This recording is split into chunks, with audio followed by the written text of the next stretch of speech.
जय हिंद। Welcome back to CET concept minds. तो आज हम पॉलिटिकल साइंस की अपनी पीवाईक्यू सीरीज में चैप्टर थर्ड जो है हमारे बुक का, उसका पार्ट वन करने वाले हैं, क्योंकि इसमें बहुत ज्यादा क्वेश्चन है तो इसको मैंने दो पार्ट में डिवाइड किया है। चलिए शुरू करते हैं with the first question. Which of the following sets of countries is usually included in the definition of South Asia according to the chapters. अध्याय के अनुसार निम्नलिखित में से किन देशों के समूह को आमतौर पर दक्षिण एशिया की परिभाषा में शामिल किया जाता है? तो दोस्तों, इसके बारे में मैं बताऊं उससे पहले आपको एक छोटी सी ट्रिक बता देता हूं कि किस तरह से आप याद कर सकते हैं कि कौन से कंट्रीज को हम साउथ एशिया में, सार्क में बेसिकली शामिल करते हैं। तो इंडिया का एक मैप बनाना है।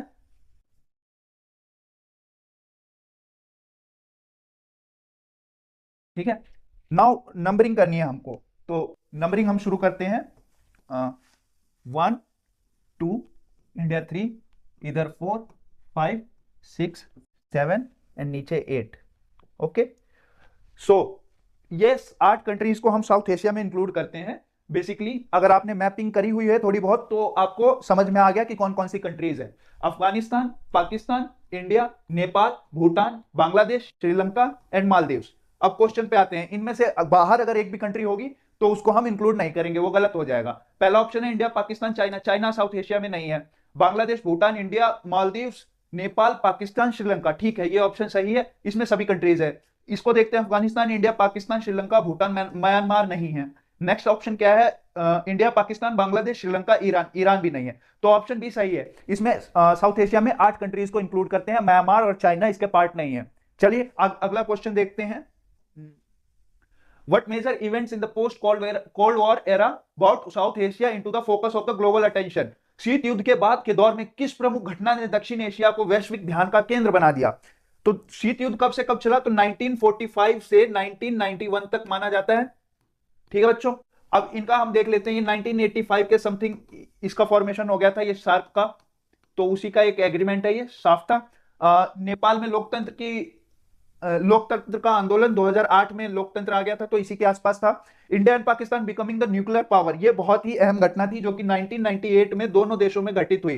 पहले इंडिया ने अपना परमाणु का टेस्ट किया पोखरण में, और दूसरी तरफ पाकिस्तान ने किया। Last option, formation of Bangladesh. Bangladesh कब बना था? 1971 में। तो इसका सही आंसर जो है वो ऑप्शन सी हो जाएगा। Moving to the next question, that is according to the text which of two South Asian nation have successfully operated a democratic system since their independence? किन दो दक्षिण एशियाई देशों ने अपनी स्वतंत्रता के बाद में सफलतापूर्वक लोकतांत्रिक व्यवस्था का संचालन किया है? पाकिस्तान एंड बांग्लादेश। बांग्लादेश 1971 में उभरा, उसके बाद यहां पे अपन देखते हैं 2025 के आसपास भी कू वगैरह हुआ, और पाकिस्तान का डेमोक्रेसी से दूर दूर तक कोई संबंध नहीं है। डेमोक्रेसी खाना, ठीक है, इन सब से पाकिस्तान का कोई संबंध नहीं है। आगे देखते हैं नेपाल एंड भूटान। तो नेपाल के बारे में सभी को पता है, यहाँ पे उतना नहीं है। डेमोक्रेसी बहुत बाद में आई है, 2008 में आई है, और वो भी ठीक से काम नहीं कर रही है। आपने अभी जेनजी प्रोटेस्ट के बारे में सुना होगा। भूटान के बारे में बात करें तो यहाँ पे मोनार्क वाली डेमोक्रेसी है। यहाँ पे राजा है और उसके बाद सारी चीजें वहां पे काम करती है। Third option is India and Sri Lanka. तो सही बात है, इंडिया और श्रीलंका जो है ये सही ऑप्शन है। इंडिया 1947 में इंडिपेंडेंट हुआ और तब से लेकर के आज तक यहाँ पे डेमोक्रेसी है। मालदीव्स एंड पाकिस्तान जहां दिख जाए भाई, you know what to do. Moving ahead, who took over the administration of Pakistan after its first constitution was framed? देखा, अभी पीछे क्वेश्चन किया हमने डेमोक्रेसी के बारे में। ओके, सो जनरल अयूब खान ये पहला डिक्टेटर रहा वहां का, पाकिस्तान का। चलिए, जनरल याया खान, ये 1971 वॉर में इंडिया से लड़ाई हुई। जुल्फिकार अली भुट्टो ये इंडिया के समर्थन में रहे काफी टाइम तक जब 1971 की वॉर हुई। और जनरल जिया उल हक ये बाद में आए थे उधर। ये सब आएंगे उधर, जितने अभी आसिम मुनीर है वो अपने आप को कहता है कि हम बहुत बड़े तोप खाने हो गए हैं। तो ये सब आपको देखना पड़ेगा। अगर आप करंट में भी चीजों को देख रहे होगे तो वहां से आपको जो ये कंटेम्प्रेरी पॉलिटिक्स है ये समझ में आ जाएगी। मूविंग अहेड, 1971 में बांग्लादेश में मुक्ति किन दो देशों के बीच युद्ध का परिणाम थी? The liberation of Bangladesh in 1971 was result of a war between which two countries? ठीक है, 1971 में दिसंबर में ये वॉर हुई थी, और इस वॉर में कौन कौन इंक्लूड हुए? दो कंट्रीज। तो as country India and Pakistan include हुए थे। बांग्लादेश तो फॉर्म हुआ 1971 में, तो ये कैसे इन्वॉल्व हो सकता है इस वॉर में? India and Bangladesh, again India और बांग्लादेश की कोई लड़ाई नहीं हुई थी, उस अभी तक भी नहीं हुई है। और east Pakistan and west Pakistan, तो जो बांग्लादेश है उसी को ईस्ट पाकिस्तान कहा जाता था, ये आपको पता होगा। तो इंडिया एंड पाकिस्तान की वॉर हुई थी 1971, 16 दिसंबर को हम इसके उपलक्ष्य में एक दिवस मनाते हैं। उस दिवस का क्या नाम है, उसके बारे में आप कमेंट करेंगे। अगला क्वेश्चन देखते हैं हम। In what year did Nepal abolish it's monarchy and become a democratic Republic?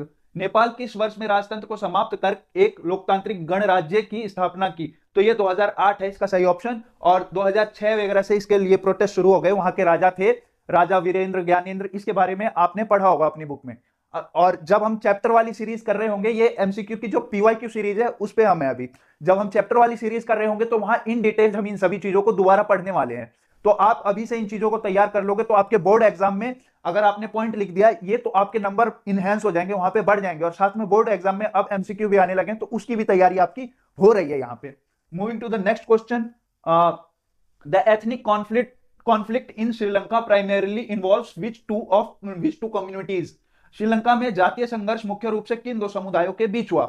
तो वहां पे श्रीलंका में जो लड़ाई हुई, इसका कोल्ड वॉर से बहुत बढ़िया कनेक्शन है, और वो मैं एक वीडियो लेके आऊंगा सेपरेट, उसमें आप सेपरेटली समझ पाओगे कि श्रीलंका की जो कॉन्फ्लिक्ट थी वहां पे इंडिया की क्या इन्वॉल्वमेंट थी, यूएसएसआर की क्या इन्वॉल्वमेंट थी, यूएसए की क्या इन्वॉल्वमेंट थी, ठीक है, इंडियन आर्मी भी वहां पे गई थी। तो वहां पे श्रीलंका में जो संघर्ष हुआ था वो मुख्यतः दो भाषाई ग्रुप के लिए हुआ था, सिंहली और तमिल, ठीक है। तो इसका करेक्ट ऑप्शन है सिंहला एंड तमिल, सिंहली एंड तमिल। ये लैंग्वेज बेस्ड वहां पे क्लैशेस हुए थे। श्रीलंका गृह युद्ध की चपेट में था बहुत लंबे समय तक। हमारे जो अभी के वर्तमान एस जयशंकर जो माननीय फॉरेन मिनिस्टर है अभी, तो इनको उस टाइम पे ये टास्क मिला था कि श्रीलंका में जाके चीजों को कंट्रोल करना है। इसके बारे में एक सेपरेट वीडियो में लाना चाहूंगा, जो कि अभी से लेकर के आप जब तक ग्रेजुएशन करेंगे पॉलिटिकल साइंस में तब तक के लिए भी रेलेवेंट रहेगी। Moving to the next question, that is what is the full form of LTTE, the militant organization in Sri Lanka? Sri Lanka के उग्रवादी संगठन लिट्टे का पूर्ण रूप क्या है? तो लिबरेशन टाइगर्स ऑफ तमिल इल्म, ये है इसका करेक्ट जो भी है फुल फॉर्म। और इसको फॉर्म किया था इंडिया ने। मैं आपको एक हिंट दे रहा हूं, इंडिया ने इस ऑर्गेनाइजेशन को फॉर्म किया था। इसके रिगार्डिंग एक दो मूवीज भी बनी हुई हैं, जैसे एक मद्रास कैफे मूवी है, आर प्रभाकरन इसके लिट्टे का हेड हुआ करता था। इट वाज द ओनली उग्रवादी संगठन in the world which was having its on air force, ठीक है। इनको छोटा मोटा मत समझना, इनके पास अपनी एयरफोर्स होती थी और ये श्रीलंका की सेना को मार रहे होते थे। श्रीलंका की सेना की हेल्प करने के लिए कौन गया था? तो इंडिया गया था। ये बहुत बढ़िया कहानी है। जैसे श्रीलंका का अगर आप मैप देखोगे तो शुरुआत में इधर होते थे तमिल, ये बाकी पूरा एरिया सिंहली का होता था। यहाँ पे यूएसए ने अपने कुछ रडार्स लगाए थे। ये सारी कहानी मैं किसी और वीडियो में बताता हूँ। फिलहाल अगले क्वेश्चन पे चलते हैं, that is the Indus water treaty of 1960 was signed between India and Pakistan with the help of which international body? 1960 की सिंधु जल संधि भारत और पाकिस्तान के बीच किस अंतरराष्ट्रीय संस्था की मदद से हस्ताक्षर किए गए थे? तो ये वर्ल्ड बैंक की मदद से हस्ताक्षर किया गया था। और इसके विषय में अभी आपको जानना जरूरी है, बिकॉज इस time after Pahalgam incident we have abolished this treaty, ठीक है। तो मे बी करंट अफेयर्स में भी आपका ये इवेंट है, तो इस वजह से इसके इस क्वेश्चन के पेपर में आने के चांसेस बढ़ जाते हैं। तो इस तरह के जो क्वेश्चन होते हैं जो करंट अफेयर से रिलेट करते हैं, इस पे आपको विशेष ध्यान देना होगा कि अब इंडिया कौन कौन सी नदी का पानी पहले मतलब इंडिया के हक में होता था, बाद में पाकिस्तान के हक में होता था। तो इस तरह की जो चीजें हैं इस पे भी आपको ध्यान देना होगा। ये जब हम चैप्टर कर रहे होंगे आने वाले 10 से 15 दिनों के अंदर अंदर, तब इन चीजों के बारे में हम बहुत अच्छे से डिस्कस करेंगे। Moving to the next question, that is पूर्वी पाकिस्तान के लोगों द्वारा पश्चिमी पाकिस्तान के प्रभुत्व के विरोध करने का प्राथमिक कारण क्या था? What was the primary reason for the people of East Pakistan to resent the domination of West Pakistan, ठीक है। तो वेस्ट पाकिस्तान और east Pakistan basically they are talking about Bangladesh and Pakistan, ठीक है। अभी तो इन दोनों में बांग्लादेश के जो लोग थे, वर्तमान बांग्लादेश के लोग थे, इन्होंने वेस्ट पाकिस्तान को प्रभुत्व को विरोध क्यों किया, ठीक है। तो economic policies and trend imbalance, इसको नहीं देखते हैं। उर्दू भाषा को थोपना और बंगाली संस्कृति के साथ अनुचित व्यवहार, जी हाँ, ऑप्शन बी सही है। Military rule and lack of elections, इसको हम उतना बड़ा रीजन नहीं मानेंगे, क्योंकि शुरुआत जो हुई थी चीजों की वो इस बेसिस पे हुई थी, भाषा के आधार पर। And border disputes and water sharing issues, तो यार सीमा विवाद तो इंडिया के साथ होना था ना, जो भी होता। बांग्लादेश यहाँ पे है, इधर इंडिया है, फिर इधर पाकिस्तान है, तो इनके बीच में तो नहीं होता। हम मिलिट्री रूल का एक कंसेप्ट इसमें डाला जा सकता है। Why? Because I am telling कि जब इलेक्शंस हुए थे ना यहाँ पे बांग्लादेश में, तो उधर शेख मुजीबुर रहमान जो थे वो जीत गए थे, और वो बिलोंग करते थे ईस्ट पाकिस्तान को। बट डोमिनेशन किसकी थी? तो ये पाकिस्तान जो है, वर्तमान वेस्ट पाकिस्तान, कब तक है पता नहीं, तो इसकी डोमिनेंस ज्यादा थी इधर। तो इन्होंने इसको, शेख मुजीबुर रहमान को हटा दिया वहां से, और that resulted in somewhere we can say 1971 war. ठीक है, उधर बहुत बुरा व्यवहार किया गया पाकिस्तान की आर्मी द्वारा बांग्लादेश के लोगों के साथ। Moving to the next question, that is which country became a constitutional monarchy in 2008 and emerged as a multi-party democracy under the king's leadership। तो इस देश के बारे में हमने जस्ट अभी पीछे एक क्वेश्चन में बात की है। That country is Maldives, sorry, that country is Bhutan. Bhutan.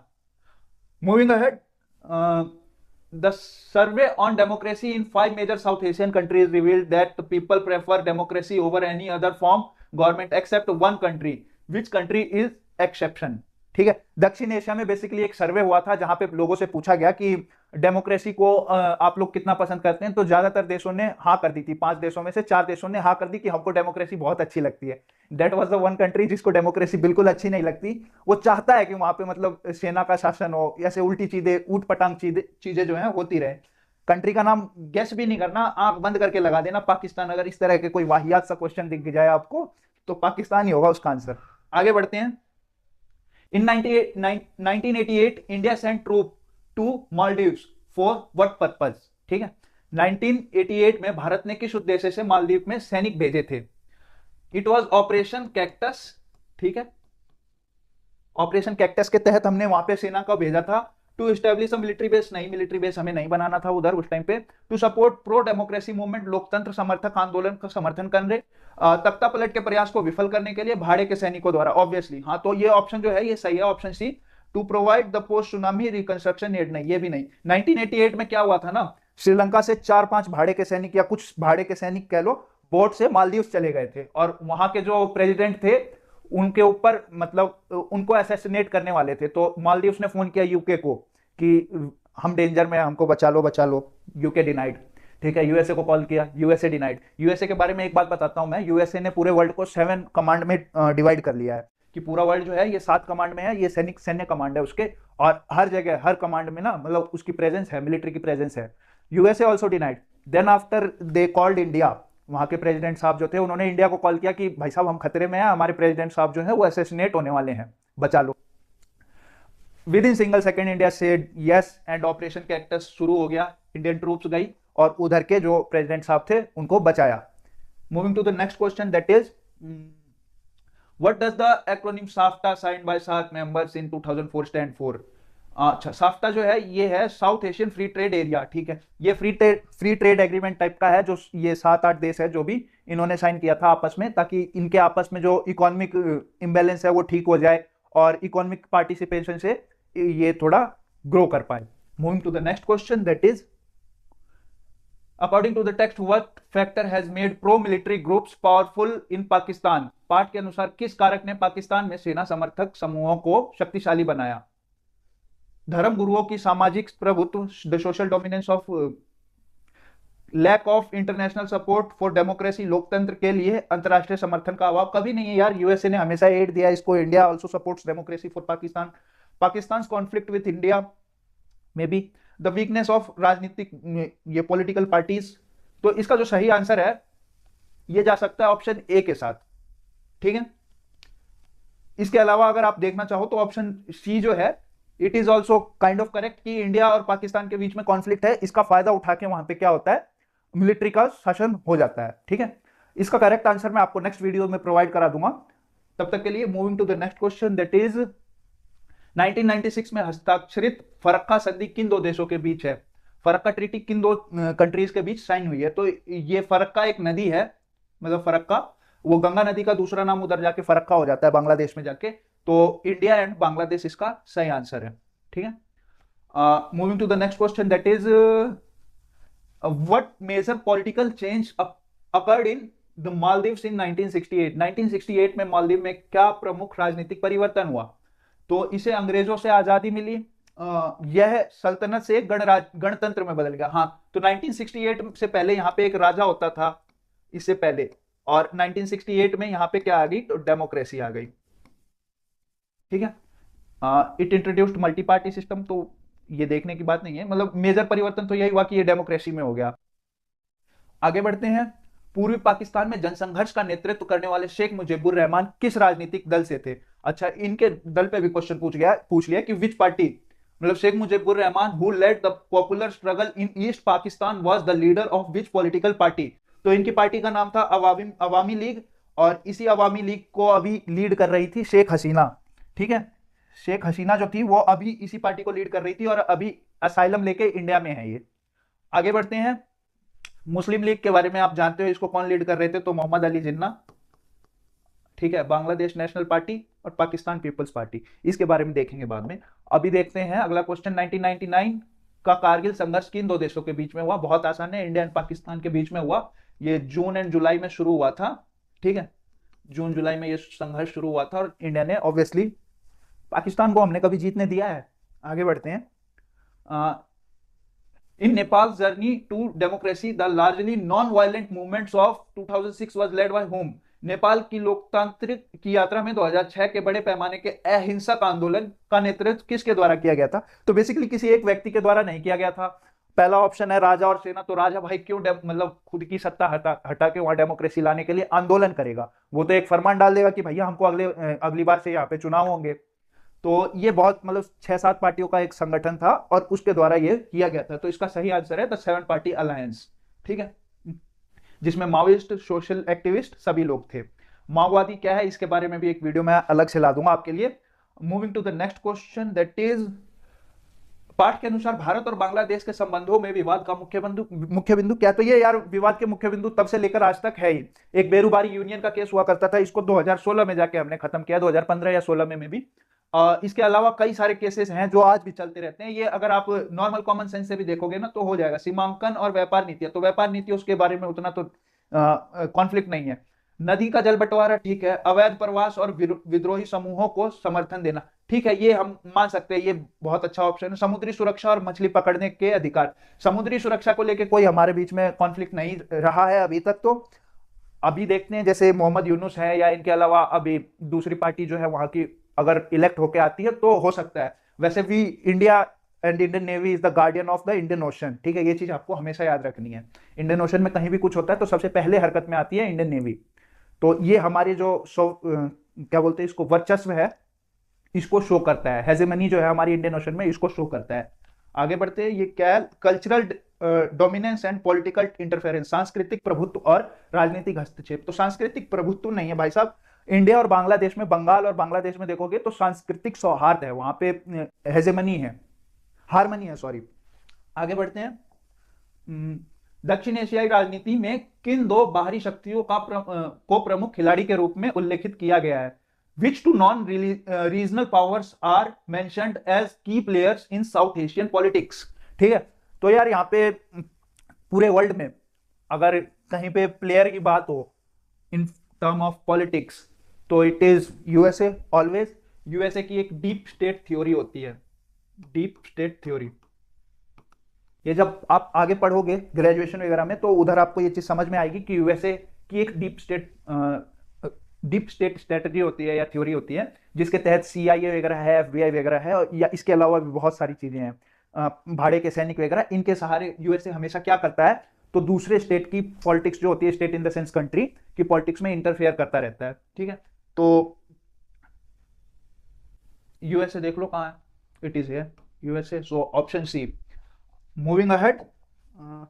सो नेपाल की लोकतंत्र की यात्रा में 2006 के बड़े पैमाने के अहिंसक आंदोलन का नेतृत्व किसने किया? अच्छा, ये क्वेश्चन हमने पहले कर लिया है, ये गलती से आ गया दोबारा। आगे बढ़ते हैं। सो थैंक यू दोस्तों यहां तक जुड़े रहने के लिए, और अगली क्लास में इसका पार्ट 2 लेके मिलते हैं, जहां पे we have also left about 27-28 questions there. तो वो क्वेश्चन भी कर लेंगे। और वीडियो कैसी लगी आपको, लेक्चर्स कैसे लग रहे हैं, इसके बारे में जरूर बताइएगा। अगर लेक्चर आपको स्लो लगते हैं तो 1.5x की स्पीड पे आप इसको देख सकते हैं। कहां कहां काम आएगा ये लेक्चर, तो भाई देखो आपके बोर्ड के एग्जाम में भी ऑलमोस्ट 20 एमसीक्यूज आते ही हैं, है ना, बोर्ड्स में। तो उन एमसीक्यूज का संबंध इनसे भी है, तो यहां से भी पूछे जा सकते हैं। इसके अलावा जब आप 6 मार्क्स का या 4 मार्क्स का या 3 मार्क्स का इवन आंसर लिख रहे होगे, तो यहां से आप उसके लिए पॉइंट्स इकट्ठे कर सकते हो कि इंडिया और कंटेम्पररी जो इश्यूज चल रहे हैं अभी, India and Pakistan, India and Bangladesh, ठीक है, इंडिया एंड यूएसए, तो उन सब के रिलेटेड भी आपको यहां से पॉइंट मिलते रहेंगे। इसके अलावा जैसे अफगान वॉर है या यूएसए की डीप स्टेट थ्योरी है, ऑपरेशन कैक्टस है, इन सब के रिलेटेड मैं दूसरी वीडियोस लाता रहूंगा जो समय समय पर आती रहेंगी, जिसको आप खाना खाने के टाइम देख लेना, पढ़ाई के टाइम पे नहीं देखना। ठीक है, इसी के साथ इस वीडियो को यहीं खत्म करते हैं।